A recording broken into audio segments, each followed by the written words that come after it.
the number of the appeared NDAs since the exercise started. Honorable Ludo said the central aim of Honorable Timothy Oyele's 7th Assembly is to ensure an implementable budget size that will strengthen the state's finances.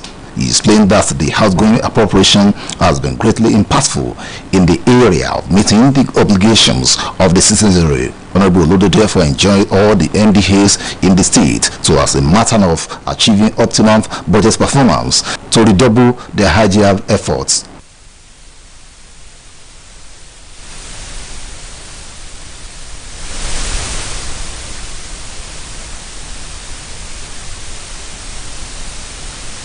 Chairman House Committee on Environment and Sanitation, Honorable Lubenga Ogundipe, who encouraged the officers of the ministry and agencies under his purview to consolidate on their optimum service delivery, especially in the area of maintaining and monitoring waterways across the states from any forms of environmental threats.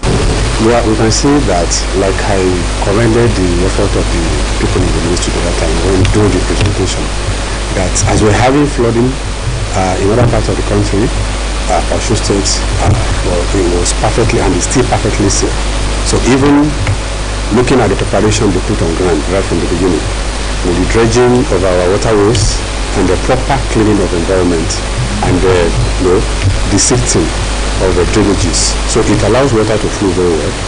And the only thing they can do is just they can improve more on that. That is probably giving more time to such activities. Speaking on the area that requires immediate attention, the lawmakers, including Honorables Lateef Jayola, Adebayo Samat, Benga Ogunkanmi, Babatunde Olatunji, Mulika Abiola, emphasized the need for proper maintenance and optimal utilization of Osun State parks and gardens. The budgets of Ministry of Environment and Sanitation, Osun Waste Management Agency, Osun Signage and Advertising Agency, Osun Parks and Gardens, Office of Forestry, Natural and Mineral Resources, and Ministry of Political Affairs and Intergovernmental Relations, as well as Osun State Emergency Management Agency, say true. Oluwatosin Oladokun, OSBC News. The Federal High Court sitting in Abuja has today given the Economic and Financial Crimes Commission (EFCC) the permission to temporarily seize 40 properties that are allegedly traced to the embattled former Deputy Senate President Ike Ekweremadu. Trial Justice Yang Eko granted the interim forfeiture order after he heard an ex parte application that was brought before the court by the EFCC. Attached to the ex parte application, which was moved by a prosecutor at the EFCC, Mr. Ibrahim Buba, was an affidavit of that identified the properties as subjects of an ongoing investigation. EFCC told the court that the landed properties, 10 of which are situated in Enugu, 3 in the United States of America, 2 in United Kingdom, 1 in Lagos, 9 in Dubai, and 15 located in the Federal Capital Territory, are suspected to have been acquired with proceeds of crime. In his ruling, Justice Eko ordered the anti-graft agency to, within the 7 days, to publish the interim forfeiture order of the properties in the National Daily. The court subsequently adjourned the matter till December 5 for a report on objections from any member of the public that has interest in any of the properties. Ekweremadu is currently facing trial in the United Kingdom over an allegation that brought one David Okpo into the country for the purpose of harvesting his organ. The London Metropolitan Police had arrested and charged Ekweremadu and his wife Beatrice to court for allegedly bringing her child Okpo to the UK for organ harvesting. Though the UK police alleged that Okpo was 15 years old, however, personal data used on both his international passport and bank verification number (BVN) subsequently revealed that he is about 21 years old. Though Ekweremadu is still in detention, a UK court on July 26 released his wife on bail, pending the determination of the case against him. In the meantime, the Economic and Financial Crimes Commission (EFCC) says 3 serving state governors are under the monitoring by the Commission over moves to launder cash through table payment of salaries to workers. Chairman of the Commission, Abdul Rashid Bauer, who disclosed this in an interview with newsmen, did not reveal the identities of the 3 governors. The EFCC boss, however, said 2 of them are from the north, while the third one is from the southern part of the country. He added that intelligence at the agency's disposal revealed that the three governors had concluded plans to inject the money into the system through table payment of their state workers' salaries. Asked whether the commission will summon the said governors, Malam Bawa simply said the commission is closely monitoring them. According to him, investigations revealed that the governors who have been paying worker salaries through their bank accounts suddenly want to start paying them in cash. He linked the decision by the governors to the recent declaration by the Central Bank of Nigeria, who indicated readiness to redesign the 200 naira, 500 naira, and 1,000 banknotes. The Federal High Court sitting in Lagos has today adjourned the alleged money laundering trial of former Governor of Ekiti State, Ayodele Fayose, until January 31 and February 1, 2023. The case was earlier scheduled for the continuation of trial on October 26, but could not proceed due to a mix-up in the date, while a new trial date was to be agreed by parties and fixed by the court. Fayose is being prosecuted by the Economic and Financial Crime Commission over 6.9 billion naira fraud and money laundering charges. He was forced to arraign in October 22, 2018 before Justice Mojisola Olato-Tegu alongside his company Spotless Investment Limited on 11 counts bordering on fraud and money laundering offences. He admitted not guilty to the charges and was granted bail on October 24, 2018 in a sum of 50 million naira with sureties and like sum. The defendant was subsequently rearraigned before Justice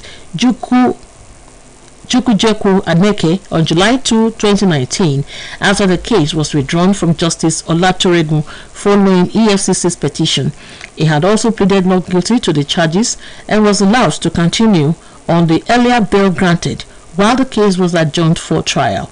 The commission has since opened its case before Justice Aneke and is still leading witnesses in evidence. In December 2021, EFCC called its 11th witness, one Mrs. John Tululokpe, who narrated how Abiodun Agbele, an associate of Fayose, bought properties worth several millions. The trial will now continue on January 31, 2023.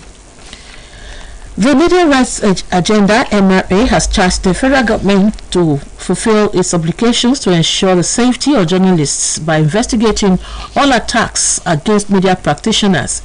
Addressing journalists in Lagos, MRA's Program Director Ayode Longe reminded the government that the security of citizens is one of its primary responsibilities and asked the federal government to develop and adopt robust mechanisms to protect journalists and ensure their safety and security. He also noted that 10 years after UN came out with a plan of action on the safety of journalists, Nigeria has not taken any concrete action to stem the spate of attacks against journalists and the media in the country. According to MRA, the UN plan of action on the safety of journalists and the issue of impunity were endorsed by the UN Chief Executive Board, the highest level coordination mechanism in the UN system. The MRA also called on the government to prosecute and punish the perpetrators of such attacks, noting that punishment will send a strong signal to those who embrace impunity against journalists.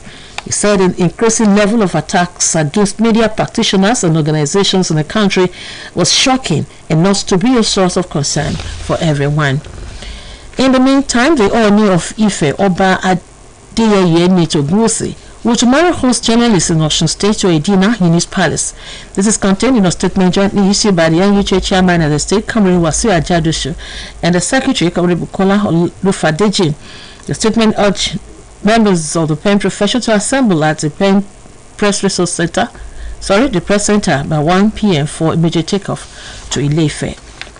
The National Emergency Management Agency has today donated 370.5 tons of assorted grains to the Zamfara state government in Gusau for onward distribution to flood victims and vulnerable persons.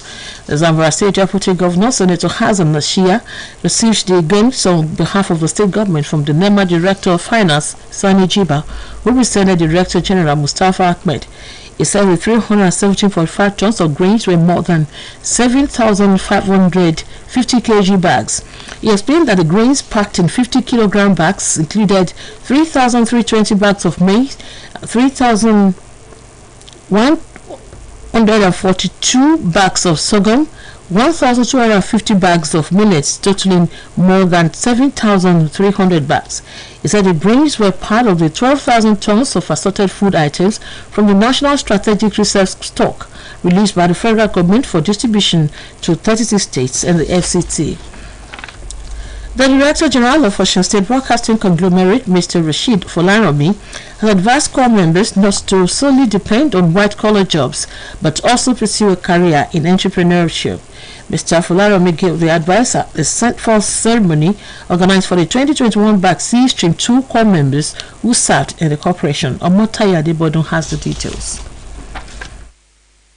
The 2021 Batch C Stream 2 members of the National Youth Service Corps, who had their primary assignments at the Osun State Broadcasting Corporation, were celebrated at the corporation's boardroom following their successful completion of their service year.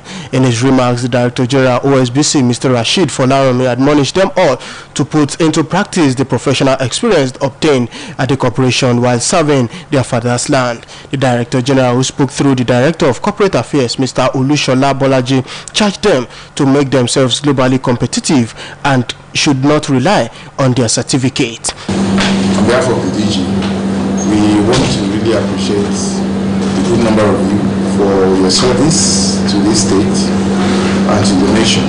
I want to really thank God for you, and also appreciate God for your parents for making your own service very peaceful.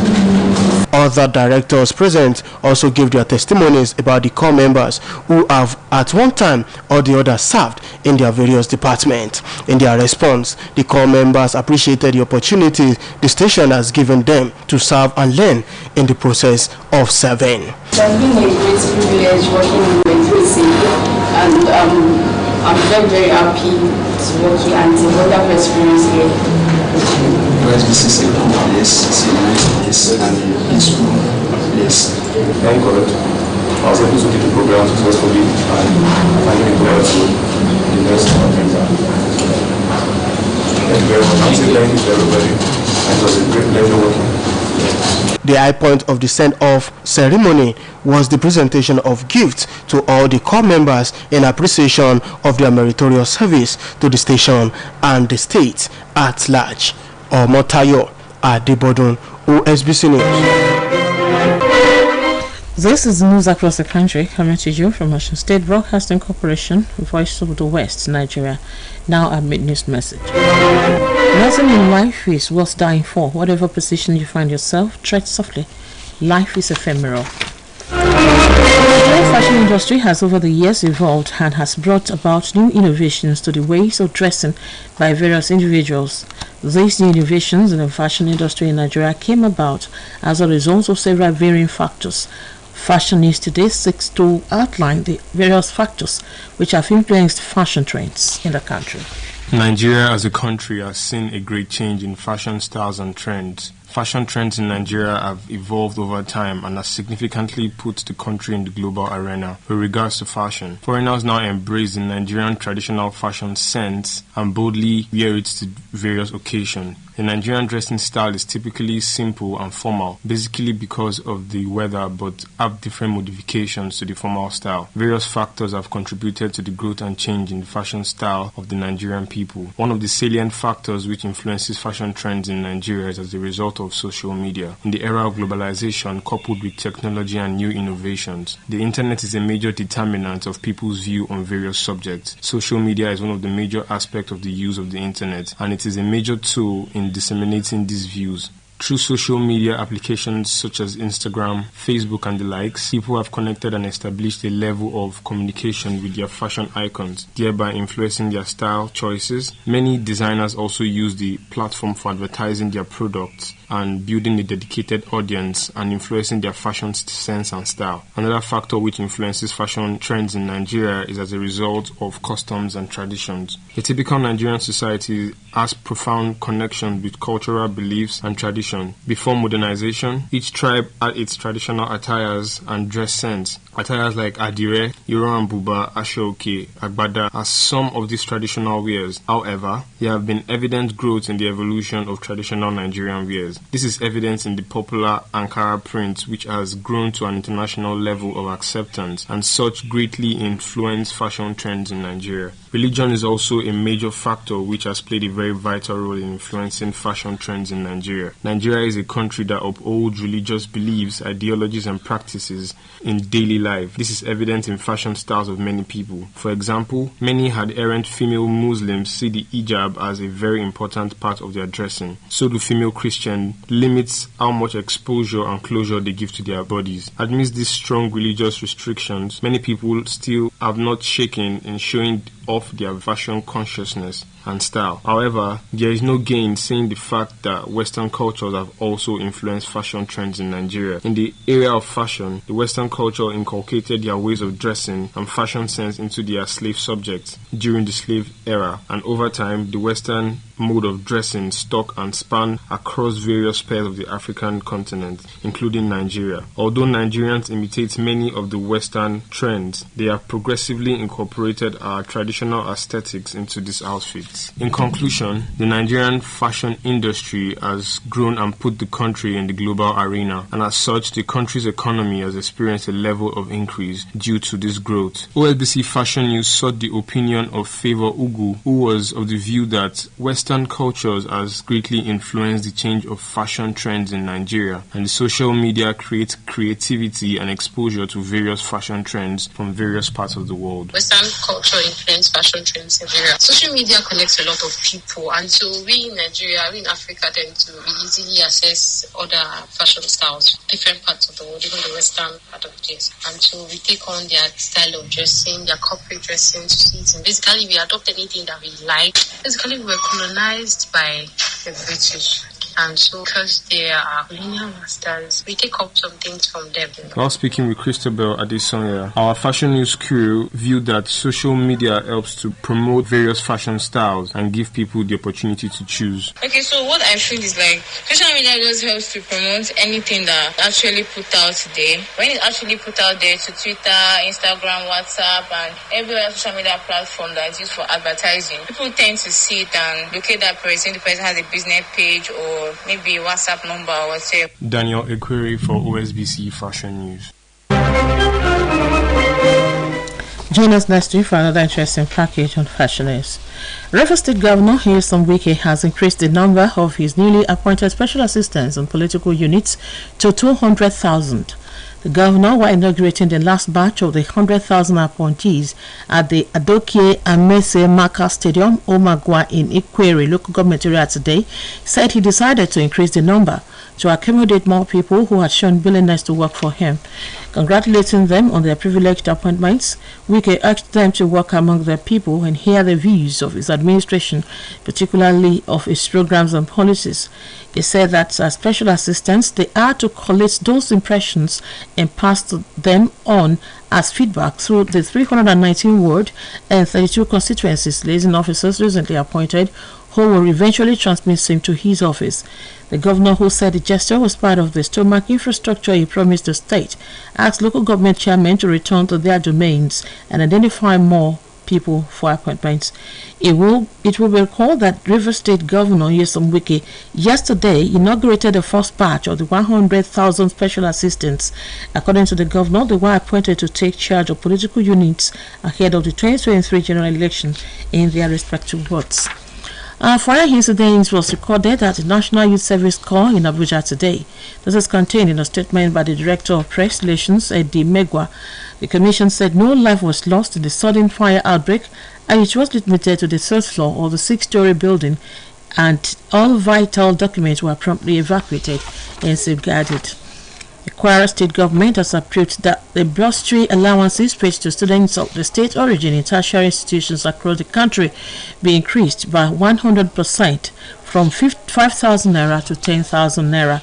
This is contained in the statement by the Press Secretary of the Ministry of Tertiary Education, Mansura Amuda Kenike, on behalf of the Commissioner, Dr. Afiz Abolore Alabi. According to the statement, the process of accessing the registry is strictly automated, adding that the portal will be open for a week from today and closed on Friday, November 11, 2022. Some gunmen have reportedly invaded the staff quarters of the University of Ibadan and killed an official of the National Examination Council Ibadan branch identified as Vincent Odinko. It was gathered that Odinko, who resided with his family in the boys' quarters, were killed, while his gadgets, including mobile phones and a laptop, were carted away. Police are yet to give details of the sad incident. However, when contacted by newsmen, the Oyo State Police Public Relations Officer Adewale Osifeso said investigations had commenced to unravel details of the incident. In the meantime, Osun State Police Command has arrested 2 suspected ritualists in Okeona area along Iwaraja Erima Road in Uri, the local government area of the state. This is contained in a statement today by the Public Relations Officer of the State Command, ESP Yemisi Okpalola. According to Mrs. Okpalola, the suspects are Ojogbadebo and Babatunde Hamzat, both males. She noted that the arrest followed a distress call from members of the community that they were perceiving an offensive odor from the bush in their community. This, according to the PPRO, prompted the police led by the DPO Ijebu-Jesha Division to comb the bush where the 2 suspects were arrested. Upon their arrest, it was discovered that the bag in possession of one of the suspects, Babatunde Hamzat, contained human hair and some human flesh full of maggots. The PPRO noted that both the suspects and the exhibits are presently at the SCID for discreet investigation. The grand finale of the annual Jesus Carnival of the Southeast of Osun Anglican Communion comes up tomorrow at Diocesan Campground in Lobu. A statement by the Public Relations Officer of the Diocese, Mr. Kunle Adeyemo, says Reverend Femi Oguntoye from Remo Diocese Anglican Communion will deliver the sermon at the carnival on the theme, "We Serve a Covenant-Keeping God." The statement added that a march past by Deaconry will hold at the event, which holds in the morning. Other activities lined up for the day include prayer sessions, song ministration, salvation, and healing, among other events. And as part of activities marking the 30 years Ilobu Day, the National President of Ilobu Ashake Development Union, Pastor Olufemi Salako, will address the press tomorrow afternoon at Ilobu House Complex, Laro Road, Ilobu, in Rekodi local government area of Osun State. This is contained in a release issued by the Chairman, Publicity Committee, Mr. Jared Tiamiyu. The release indicates that the press conference will draw the attention of the world to the economic potentials of Ilobu and also to read out programs for the celebration as well as rich historical cultural heritage of the community. The President will also unveil the 30th anniversary mascot during the briefing. The release thereby enjoins all journalists invited to be seated early as the briefing will commence by noon at Ilobu House Complex, Laro Ilobu. Now talking sports, the Spanish defender Gerard Piqué has announced his retirement from football after 14 years with Barcelona. Piqué stated that Barcelona's La Liga match against Almeria tomorrow will be the last match of his career. Omotayo Adebodu has the detail of this and more on Sports Update. Barcelona defender Gerard Piqué says he is to retire from football after his final game at the Nou Camp tomorrow. The 35-year-old who came through the ranks at Barcelona and had a 4-year spell with Manchester United made the announcement in a video posted on social media. Barca will play Almeria in La Liga for Piqué's last match. He was a youth player for Barcelona until 2004 when he signed for Manchester United. He was a French player for the Red Devils when they won the Premier League and the Champions League in 2007-2008 season, and he rejoined the Catalan Giants back in 2008. During his time at Barcelona, he has played more than 600 games and won 30 trophies, including 8 La Liga titles, 3 Champions League trophies, and 7 Copa del Rey titles. Piqué retired from international football in 2018 after winning 102 caps for Spain and claimed the 2012 European Championship and the 2010 World Cup. In the meantime, world number 1 Iga Swiatek has claimed a semi-final spot at the WTA final with a straight set win over Frank Caroline Garcia. Poland's Swiatek won 6-3, 6-2 in Texas. However, Garcia can still reach the knockout stage with a win tomorrow against Kazakhstan, who puts American Coco Gauff out of semi-final contention with a 7-6, 6-3 win. Swiatek's victory means she is the second player after Greek world number 5 Maria Sakkari to guarantee her progress from the round-robin stage of the season-ending event in Fort Worth. It is the Pole's 47th straight set win this year on the tour. Ons Jabeur, Arina Sabalenka and Jessica Pegula will try to join Sakkari in qualifying for the Nancy reaching group. The tournament, featuring the 8 best players of the year, was moved from usual host city Shenzhen for the second successive year following the WTA suspension of all tournaments in China amid concern for Chinese tennis player Peng Shuai. Or Montayo Adebodun, OSBC News. And now to end the news across the country, here again are the major points. An implementation committee has been inaugurated by the federal government to halt the constant rejection of Nigerian products in the international market. The Osun State House of Assembly's Finance and Appropriation Committee says the contribution of ministries, agencies and departments of the state government will enhance the implementation and actualization of the 2023 fiscal budget. And Rivers State Governor Nyesom Wike has increased the number of his newly appointed special assistants of political units to 200,000, saying he decided to increase the number to accommodate more people who had shown willingness to work for him. We reported that some gunmen have reportedly invaded the staff quarters of the University of Ibadan and killed an official of the National Examination Council Ibadan branch, identified simply as Vincent Odingo. And that was the news across the country has put together by Ulushayo Babatunde. Thank you for listening. Good evening.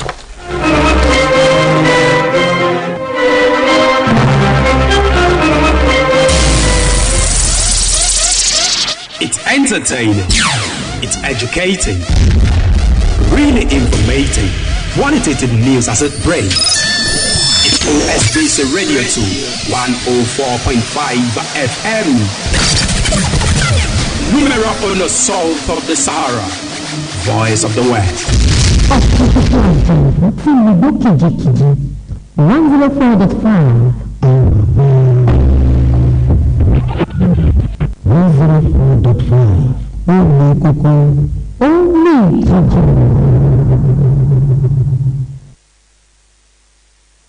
láti rédíò Ọ̀ṣun 104.5 FM ní báyìí tí aago 6 àbọ̀ ti lò akọ́tún ètò olóyin ládùn òun ètò tí ó máa gbọ́ ẹ̀ máa bá wa ká lọ. ètò nílòyìn ládùn akọkọ lóko ètò tí ń fúnni lọ́gbọ́n àtòyé pẹ̀lú èdè Yorùbá tó yanrantí lẹ́nu àtọ́kùn ẹ̀ gbogbo